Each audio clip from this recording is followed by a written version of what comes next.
I think some feedback you had for us previously, Justin, was this call to action, the apply button. Yeah.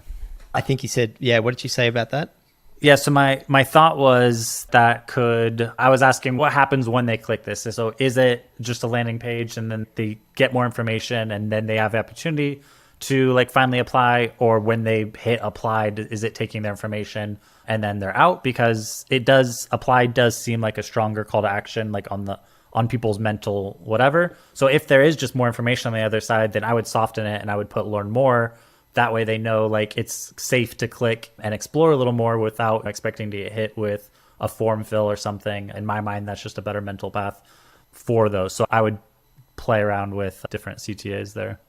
Okay, awesome. Yeah, because look, we definitely want to get them to that landing page because there's so much more information on the landing page to get them to qualify themselves, to make sure that the program's the right fit for them, but also so they can see all the great benefits and all the other testimonials that we have and all that kind of stuff. Yeah. So then, yeah, I would definitely soften it and put learn more. That way